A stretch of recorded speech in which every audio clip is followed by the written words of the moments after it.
about what's happened.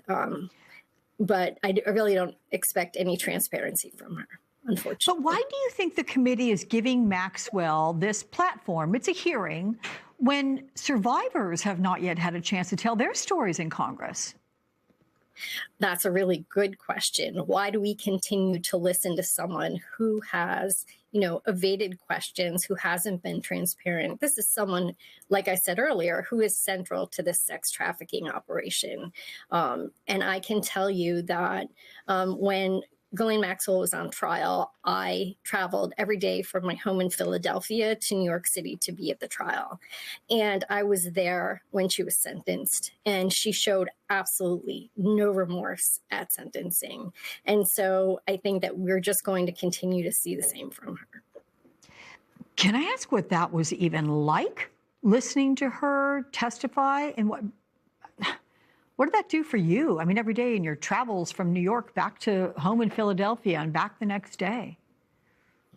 It was exhausting, but I could not have imagined not doing it. When I attended Maxwell's trial, I was not public, and I didn't become public until the last day of the trial.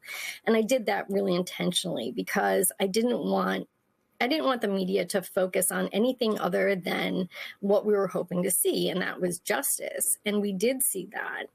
When Maxwell was sentenced, I fought under the Crime Victims' Rights Act to be able to deliver a victim impact statement at her sentencing. And when I did that, I was very honest, brutally honest about what my life looked like after my involvement with Epstein and Maxwell.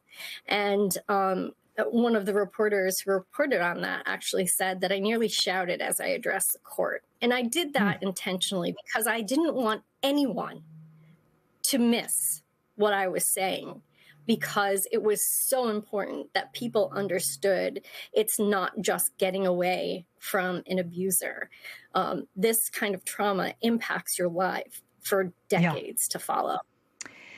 Liz, this is a hard question to ask, but we know the impact on you in your life. But given the vast number of girls and young women who are alleged to have been trafficked, do you think she recognized you, that she knew who you were? I don't think so. This is a crime that by, the Department of Justice own admission has over 1,000 victims.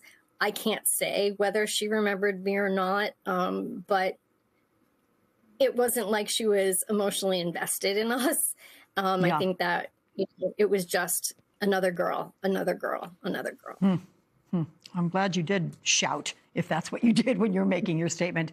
What about that very powerful Super Bowl spot that we just showed a moment ago? What do you hope comes from that? So we actually released that on social media, and it is not going to be shown during the Super Bowl. It was an $8 million buy. Yeah, it was an $8 million buy for a 30-second clip. And we just, we have so many people who are standing behind us and supporting us right now. It didn't seem to make a whole lot of sense. And so we released it on social media because we have had so much support. I can even tell you this week, I have had people from across the aisle reaching out and saying, you know what, I might have been on the wrong side of this issue. But thank you for being persistent and educating us, because now I see what you're saying. So we're really looking at... No, I was going to say, when you say across the aisle, you don't need to name names, but are you including lawmakers who may not be of the same political persuasion you are? Are you talking about friends? Are you talking about family? When you say people are reaching out saying, I might have not done this right from the beginning. I am talking about lawmakers. I'm talking about friends and family. I'm talking about people who I know in the course of my professional life, messages that we've gotten from people on social media that really are coming to understand the gravity of this situation and really starting to take the focus away from the politicization of this and looking at it more as a crime.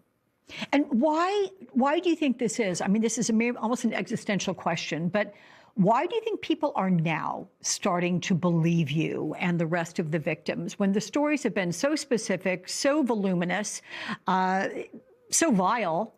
That's the kind of thing like, why would you even make something like this up? Why do you think it is? Is it because of your strength as a group of survivors and that you are standing together and you are not letting this go? We're not. And actually, the PSA talks to that. We are survivors of the largest sex trafficking ring in our country and potentially in the world. And how do you bring light to that? You expose it, and we're not going to stop fighting. And so when we saw the release of the files a week ago, and we saw the horrific admission and exposure of survivors' names and information, those are tactics that are used to silence victims of crime, but it really did the opposite for us. It energized us, and it had us refocus and continue on our journey to justice.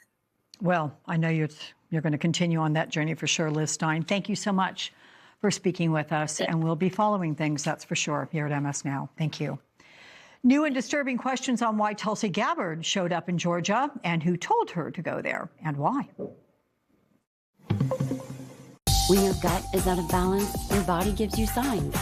So if you're frustrated with occasional bloating or gas, help stop the frustration and start taking Align every day. Align Probiotic was specifically designed by gastroenterologists to help relieve your occasional bloating and gas, so you can enjoy life. When you feel the signs, it's time to try Align. It's Pod's Epic